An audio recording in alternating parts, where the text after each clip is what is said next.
Hello, my fellow board gamers, and welcome to the channel all about economic board games. Today, I am bringing you a run through of Panic on Wall Street. We've got the designer at the top here, and it's brought to us by these guys at the bottom. Now, this is a 3 to 11 player count, so a nice player range there. I'd probably recommend playing with the most people you can, and it says it takes 30 to 45 minutes, probably a little bit longer with the higher player count because the auction phase is going to take you a little while, and it's a super light game, this one. Now, it's got a slight twist where let's just say we're playing a 5-player game today, and there's just me as usual trying my best to sort of showcase this game to you. We've got 3 investors, so we've got the yellow, grey and blue, and they've all got these quirky bank names. And then we've got the managers, so we've got 3 investors and 2 managers, and the twist is that the managers are competing against each other, and whoever has the most money amongst the managers will win their side of the game at the end. And the 3 investors are competing against each other to have the most money, and there'll be a winner on the investor side as well. So essentially 2 winners at the end of the game. And you're going to be playing out 5 months, so basically 5 rounds, and each month will have these 5 areas in 5 phases, shall we say. And we are set up for the managers will have 3 companies each, and everyone will have $120,000 to begin with. Now, to determine who's going to be managers and who's going to be investors, the game says each of you roll a red dice, and the 3 players who have the highest outcome will be the investors, and the 2 lowest will be the managers. But when it comes to where you sit on the table, I'd probably recommend the investors sit one side and the managers sit the other, so you kind of know who's doing what. So let's head straight in then to the negotiation phase. Well, actually, before I go through the phases, you've got 4 companies. You can see the prices, and they go from kind of low risk to high risk. So the low risk, you'll only ever really go as low as $20,000 is the value of that share, and it can only ever go as high as 40, whereas red could go all the way up to 70. You can never go beyond these parameters, but it could also go to -20, where the investors are paying the managers money. So you can see the differences in yellow and green there as well. Now we're going to kick off with negotiation. You've got this nice egg timer. It's 2 minutes, and you literally, boom, negotiation begins. So let's get cracking. So this investor, let's just say they really want to go into the orange company for this manager, and they're like, right, I want to give you 20,000 for that, and they're like, okay, go for it. But hold on, this player butts in. They're like, I'll give you 25, and this player goes, right, I'll give you 30 to close it. Now anyone can interject at any time. They can be talking to this manager, that manager. This player's like, right, I'm off. This manager says, what, you want that for 25? I'll do it for 20. So this yellow player goes, yep, I'll do that for 20. They can see the values at 30, and these guys say, close it for me, and I'll do it. So they say, right, 20. So this manager writes 20 in there, and it's closed. Now, what's the difference between closed and non-closed? It means no more negotiation can happen there. They can't remove the token. No one can outbid it and say 30. So that's what the importance of we're closed. This blue player is like, right, I'll give you 10 for this one. You're kidding me? The cost of it's 10 alone. I'll do it for 20. Well, they've paid 20 for that one. So if you do that one for 20 and this one for 20, I'll do it. And they go, yes.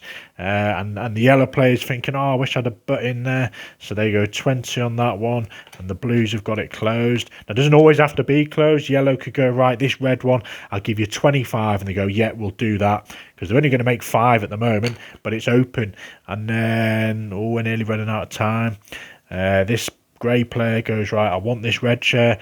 And they go, right, I want it for 20. And this manager goes, no, they paid 25 on that one.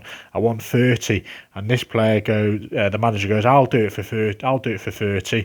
So then you can see that this, because it's not closed, they've kicked them out, and it goes back to that player, and it's now this investor who controls it. And this investor goes, right, do it, I'll give you 35 and you can close it now.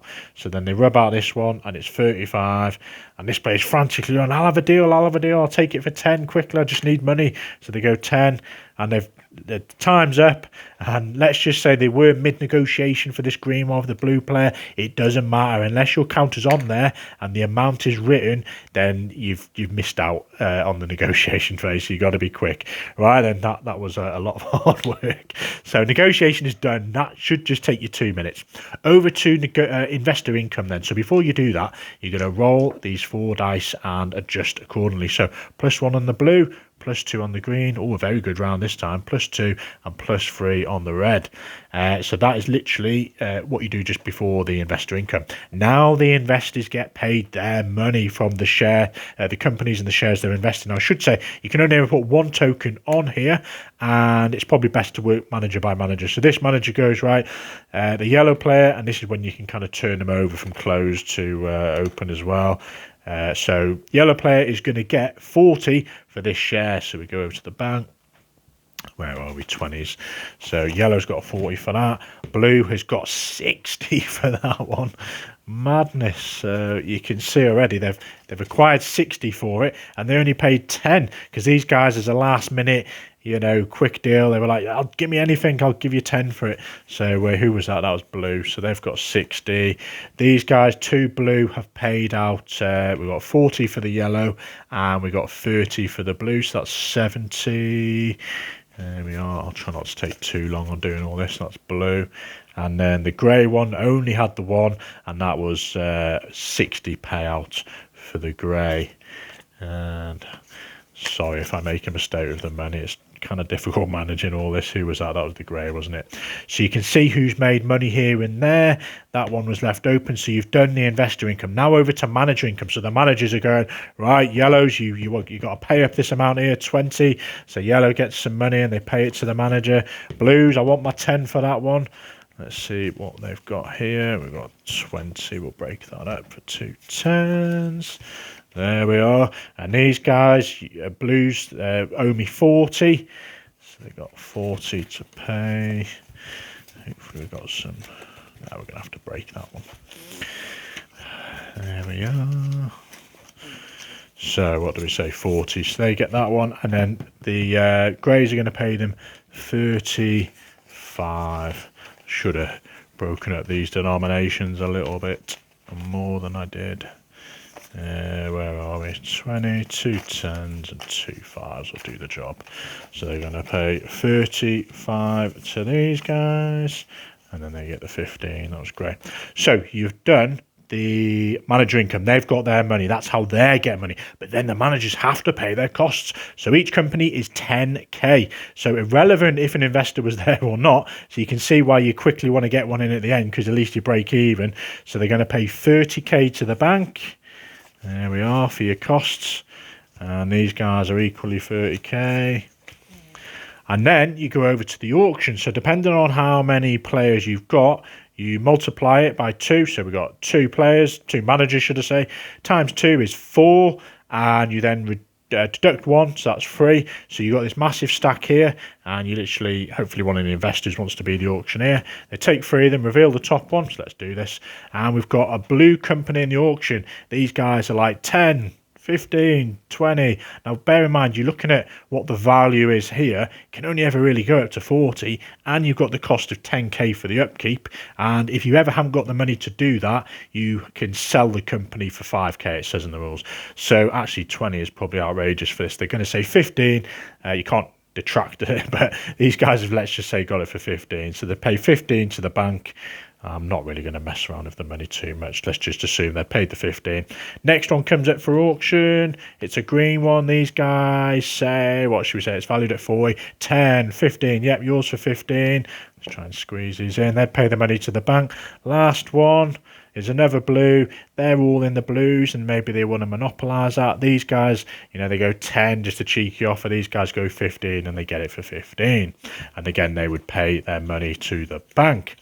You then have literally carried out 1 month. You can tick off on here to say you've done 1 month. Over to month 2, you literally turn this over and you're back into negotiations. So I'm not going to reenact the whole thing, but you can see that these stay here, But the players could just take them back at any point. So yellow could go, you know what, I'm not happy with 20 because it's gone up in price. They could just take the token, take it back, and these guys are like, oh, I've got no one who's got a share there or invested in it as such. So you can take them back unless they are sold. So in this case, you can see Blues is thinking, right, it's valued at 60. I want to, keep this one. So they offer him a cheeky 20s double just to close it now, and they're like, no chance. These guys have got 35. So Greys could equally be looking at Blues and saying to this manager, look, why am I paying 35 to invest here when these guys are getting it for 10? So this manager goes, look, I know it's risky, let's just say 30 and I'll close the deal now. So they do 30. Who else have we got? Greys haven't invested in anything yet, so they're thinking, right, I want these 2 greens, I'll give you $50 for them both, make it 60 closed. Well, actually that's outrageous because they're only going to get 80, but let's just assume they weren't concentrating too much. So 30 on there, and they're closed. That looks like a 70. And what else have we got? These guys, yellows, need to buy something. They'll say they'll take these 2 for 30. Well, we've got a blue, no chance. That's probably more like 15 and an orange. 25 for 30 for both. And they go, yeah, let's get it done. So yellow puts 2 on there, closed. And they went for 30 for both. So 15. Now, bear with me, some of these are outrageous prices, but because obviously these guys want to break even, and they've also paid the costs for having acquired that company during the auction. So, but you can see how the managers are having to think hard about the prices they want, but also they might get a little bit desperate. Like this manager's like, right, just give me anything 10, I need to break even, what have you. Once that's over again, you literally just go through the phases once more. So we'll do it one more time for you. Investor income, so we're going to roll the dice. And we've got -1 on the Blues. Oh, it's a bad round here. -2 on the Greens. But yellows have gone to the max, and the sneaky red's gone all the way to 7. And again, you can't go over.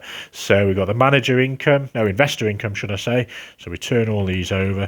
Now, what I like to do is sort of put them all at the top, and then once you've paid the income, just drag it to the bottom. So these guys are looking at, let's just say yellows first. So they've got an orange at 60, and they're paying out a blue at 30, so 90 to them. Let's just assume they'd get the money. The greys have got 2 greens at a value of 30, so they get 60, and these guys are getting 70 for the red, and that would have definitely been negotiated. Should you do the same for these players, they would have got paid out the money. Now, interestingly, we haven't had a ×2 out yet. Let's see if I can find one for you. It's probably going to be right at the bottom, aren't they? Yeah, one right at the bottom. So during the auction, then, well, I'll come back to this one. So we've done the investor income; they've all been paid. You then get your manager income. So these guys go: greys, you owe me, what did we say, 60? Yellows, you owe me 30, and reds, you owe me a cheeky 10. These guys do the same; they get their income. Management costs. Now you can see these guys. Not only did they pay a lot of money for the auction, but they now got 5 companies for management costs. So they're paying 50, whereas these guys are paying 40. So not too much, but you can see the added cost there. You then do the auction again, so you're going to reveal 3 more.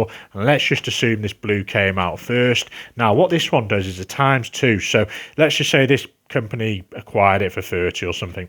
On future rounds, future months, the investors know that if they get one of their tokens on here, it's going to double up on the whatever price it is. It doesn't double up on the costs or how much you need to pay here. It's literally the value the investor's going to get. So if it does go to 30, this share is going to pay out 30 for that investor, but this one will be 2 times 30, which is 60. So you can see the value of getting this ×2 and how managers might want to pay a little bit more for that during the auction. You go through the 5 months. Whoever has the most money from the managers will be the winner, and whoever has the most money from the investors will be the winner on that side. And that is literally it, folks. If you want a shorter overview on this one, go and check out my overview I brought you guys last week. Enjoy.